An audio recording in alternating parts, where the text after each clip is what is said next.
Today, we'll be taking a look at the drive motor on this GE electric dryer.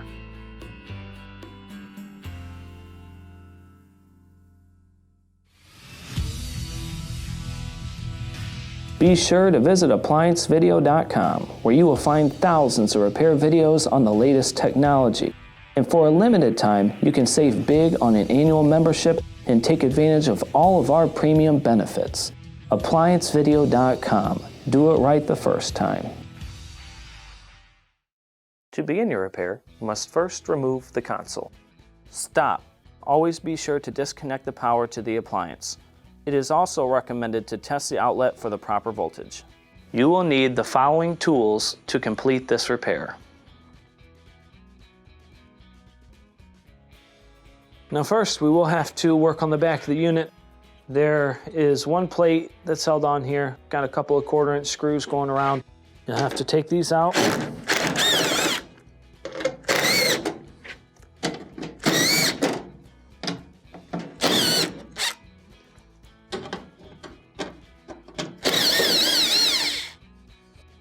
Next, let's just pry this back.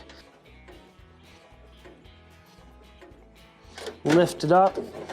We have one ground screw on the bottom that will need to be removed.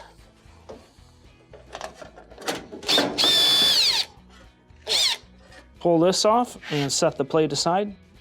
Next, we need to drop the console. To drop the console, we have two 1/4-inch screws, one on each side.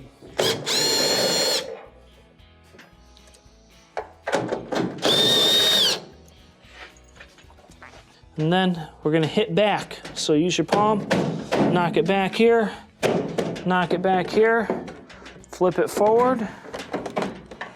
Now we have all the wiring. So what we'll need to do at this point is obviously remove the wiring. There's a lot of different types of strain relievers on some of these. You got one main Molex here. We'll have to press down, pull it apart. You press on this end here. You'll press the tab down inside to pull apart. Next, you're gonna have to take out all of this wiring. So we'll start with the relays. Now would be a really good time to take a picture of the board. If you haven't already done so, make sure you take a picture so you can see where each one of these go.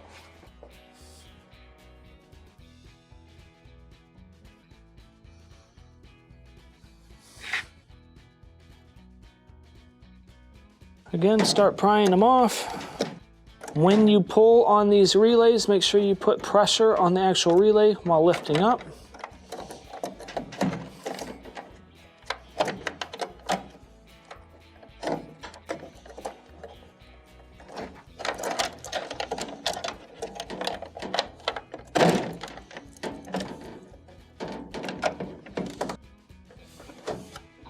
We have the connector on the top here.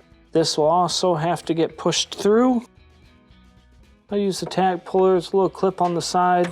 Kind of pushes in, pushes down, and you can set your console aside. Now that we have the console set aside, we can start to remove our top. To remove your top, we have two circular guards here that have to be taken off. We'll start on the left side. It's held on by one 1/4-inch screw. Pull it off. Now inside we have one ground screw, because what we're going to be doing is we're going to move the wiring harnesses down inside the cavity. So as you can see, this one is still held on. Green ground screw on the chassis, take it out. Now we have separated the wiring harness. We can go ahead and push that one in, take off this piece here. Also held on by one 1/4-inch screw. You pull out. Just be careful. It can grab the wiring when you're pulling it out. We will undo the strain reliever here. Go ahead and gently put your harness back inside the cavity.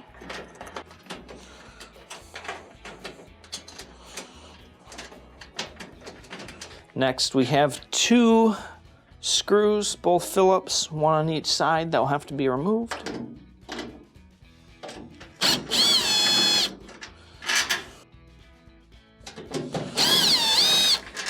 grab all your stuff, set it aside, and we will move around to the front. Back at front, let's just go ahead and open the door. We have 2 Phillips screws underneath that will need to be removed.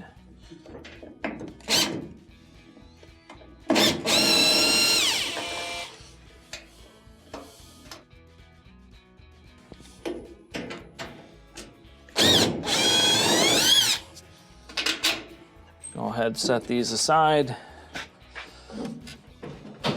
Try to push back on the top panel some. Lift up and set it aside.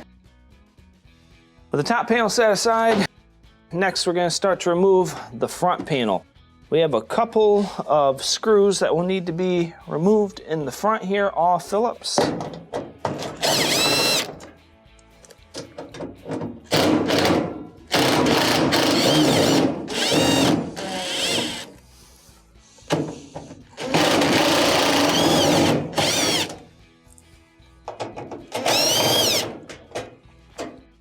Once we remove these, we will switch over to our 1/4 inch.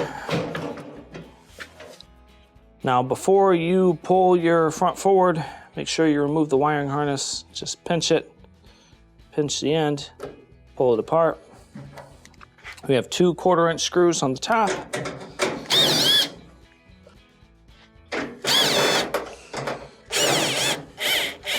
I recommend just holding your leg there when you take those off so that it doesn't spring down. Drop it forward. We will reach down, undo the wiring harnesses on the bottom. Once you undo the wiring harnesses, tip it down, start to lift it off the bottom. Lift up and set it aside. Now that we have the front panel removed, now we actually have the ability to remove our drum. Now, to remove your drum, first we will have to remove the belt. You'll leave it on the machine, but take it off the motor pulley and the idler.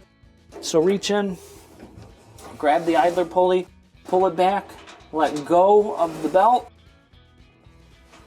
Let your idler go back. And just go ahead and pull the belt past the idler pulley. Next, sometimes, because these edges are so close, I like to scratch on the sides of these. So we'll go ahead and we'll pull it out gently. Start to pull it out. Remove belt and all, and set the drum aside. Now that we have the drum removed, we have clear access to our motor assembly. Now, the main reasons why you'd be replacing a motor would be if the unit doesn't start. A lot of times what I'll notice is that the unit will hum when you press the start button. It won't actually start. That's an indicator that you have a bad start winding. You can test for power at the motor, but if it's humming, it's usually getting some type of power. So to remove your motor, if you have to replace it, put a wrench on the end. I'm using a 24mm socket. It's a little bit too big, but it's going to do the job. And then we're going to be turning it counterclockwise to start to remove the blower. Once you break it loose, just go ahead and turn it by hand. Make sure you wear some gloves during this. Sometimes it can really mess you up. Next, we'll go ahead and disconnect our wiring harness on the motor. We're going to reach in. We have a clamp around this end of the motor. There is a 1/4 inch screw on the top as well as a 1/4 inch screw tucked underneath that will have to be loosened or taken off in order to remove this bracket. So let's go ahead and use a little ratchet with an extension and start to loosen it up here.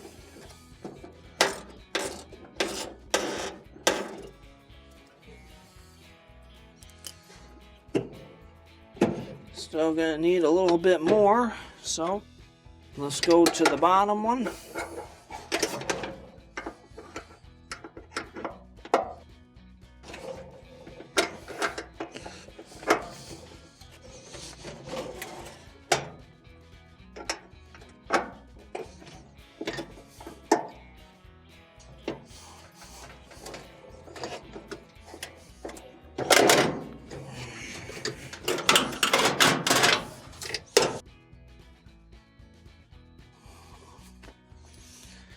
Still a little tough, so we'll go to the bottom one. You may have to remove your gloves for this, as it's kind of difficult to feel.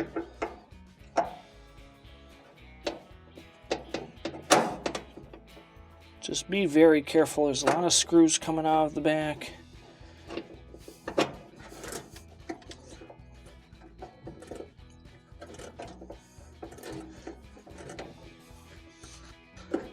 Let's see if this is loose in this bracket enough.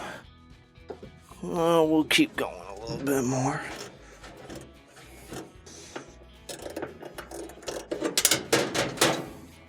Go ahead and remove the screw. That way we can start to pry back on this.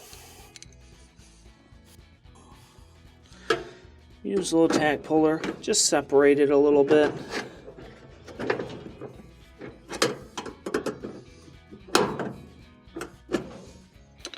Next, we will pull off on here, start to put some pressure to pop off your motor clamp.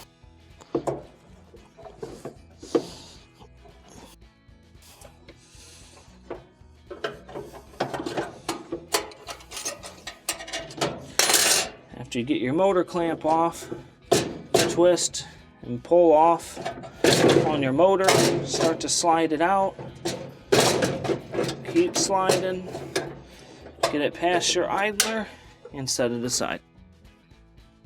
When installing your new motor, first, I went ahead and just started the screw on the bottom so I don't have to search for it later. You just want a good little gap there. Sometimes it's harder taking out the motor than it is putting it in, especially with this bracket on here. So I went ahead and started it. I'm going to bring my motor in. Of course, be careful of all the surroundings. And start to swing my motor arm inside. I'm going to get this into place. I'm going to lift up my blower wheel to give it a little bit more room. Go ahead and separate this again. Start to slide my motor inside the housing.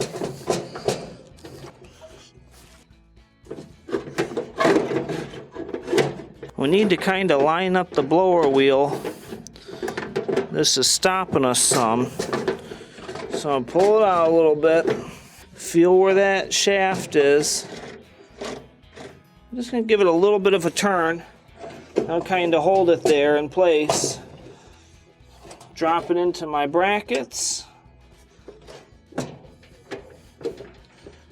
And sitting pretty snug. Go ahead and tighten our blower wheel. Now, just tighten it by hand to start. When you're tightening it, you're going clockwise on this one. And as you can see, the noise stopped. It started to draw it in.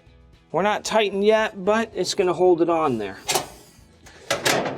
Next, I'm going to put the clamp on the motor. You will have a spike underneath for the bottom piece. So we'll get that clipped on the bottom. Make sure it's resting in place.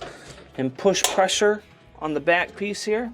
Reinstall our wiring harness. Just kind of get it out of the way. Now at this point, this is the tougher thing to do on this job, and that is to get this clamp ready again. Then I'm just going to use my extension with the 1/4 inch on it. I'm going to line this up and try to get my first screw in there. And if you do it by hand, just get it started. And actually this one, if you put the right amount of pressure, it's going to draw pretty much all the way back. Let's go ahead and tighten it up.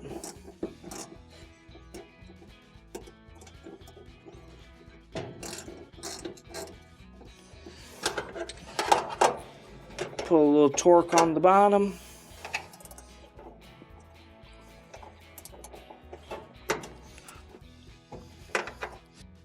As I said before, I already kind of pre-tightened that. Next, we will put our wrench on the back. Just to hold the pulley, we will put our large ratchet on the blower wheel, have it going clockwise, give it a turn to tighten it.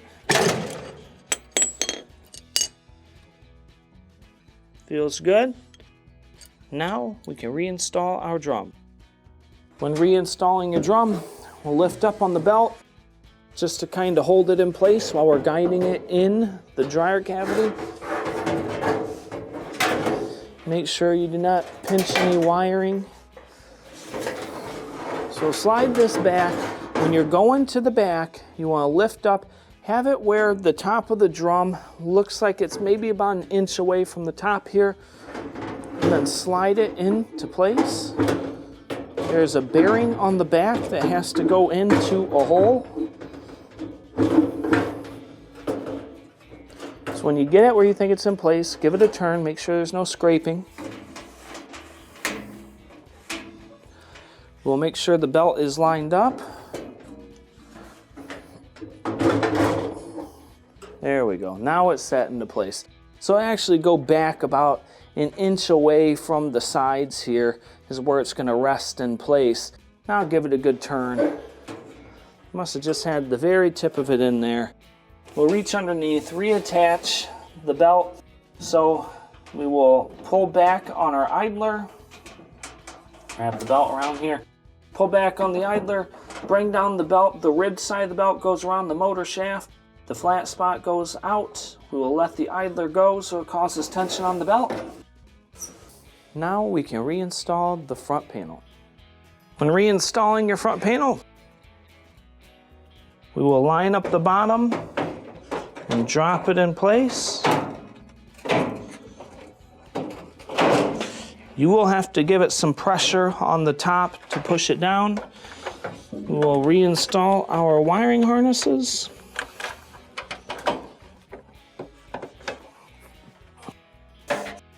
Next, when you're bringing the front in, what you'll want to do is lift up on the drum, slide the front bearing in it, and start to line up the sides in place. Push it in place.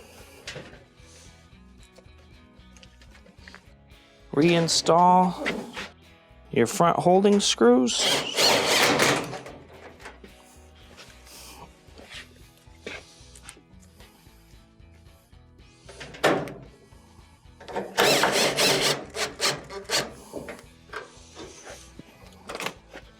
We'll reinstall the top wiring harness, open the door, reinstall the internal screws.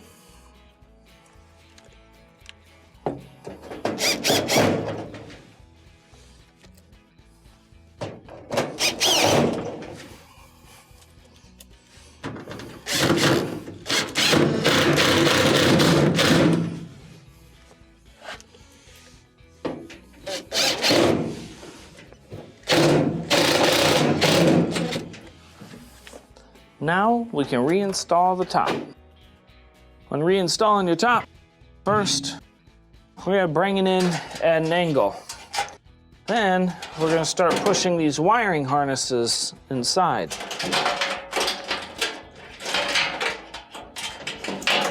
First wiring harness in, I'll slide the pink one in. Just go ahead and bring it back. Slide back a little bit and pull forward, so kind of lock it in place. You shouldn't be able to just lift it straight up.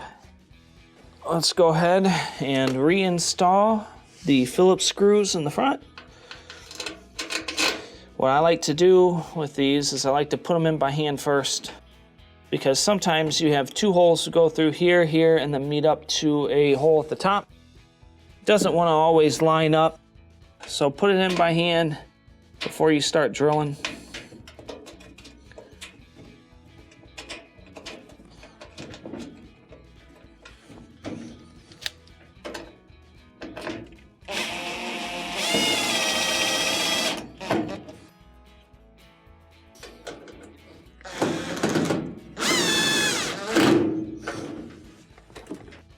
Go ahead and close the door, and let's return to the back.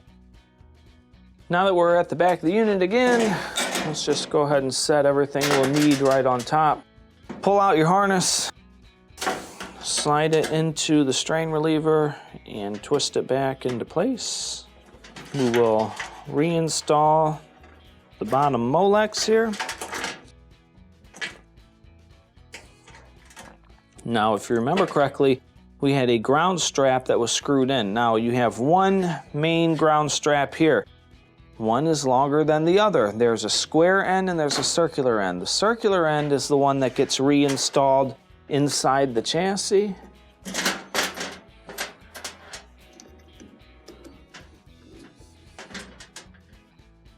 So what we'll do, just pop that screw in it, hold on to the bit, brain in, drill it down.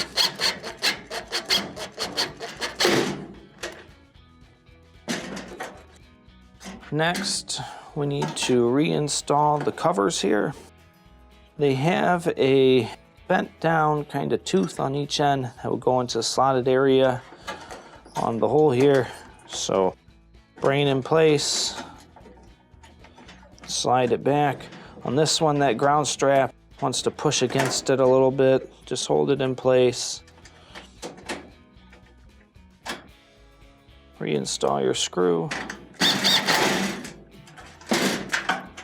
Let's go ahead and do the one on this side. It's kind of hard to see the tooth end on the other, but if you lift the wiring harness up, you'll see it. Slide it back in place, and once again, reinstall the holding screw.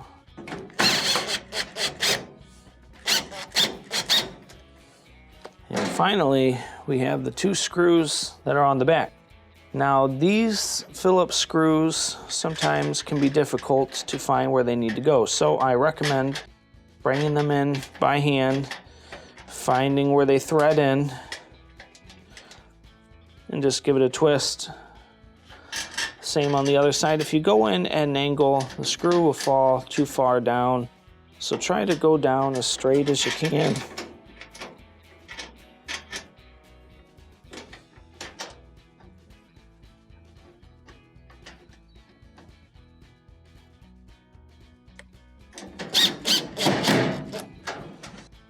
Screw them back in. Make sure your wiring looks okay.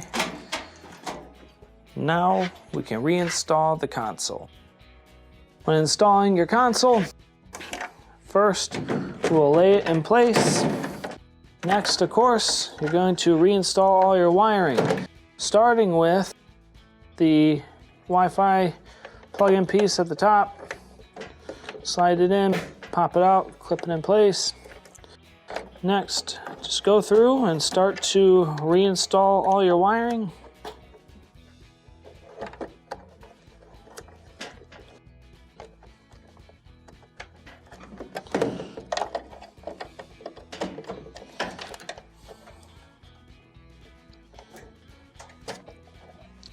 For the actual relays, I'm going to refer back to the picture that I took earlier to see which one gets plugged in where. So red wire on the end.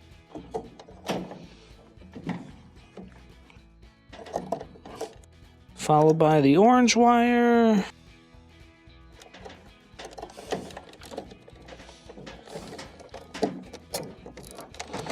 Followed by the blue wire.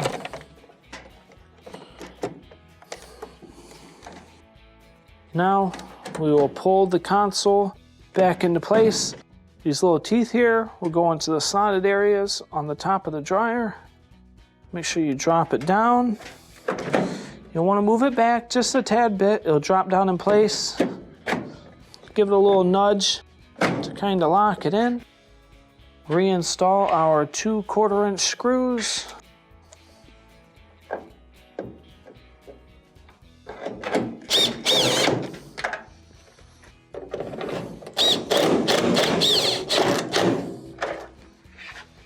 We'll reinstall the ground strap, get it into place.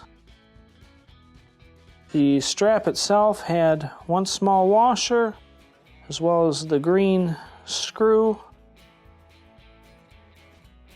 Drop it into place.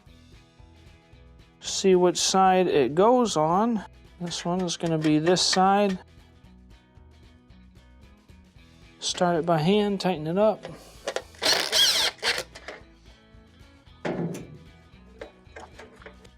Let the ground go in. We will drop in the edges into the slotted area provided on the console. Reinstall the 1/4" screws around the perimeter.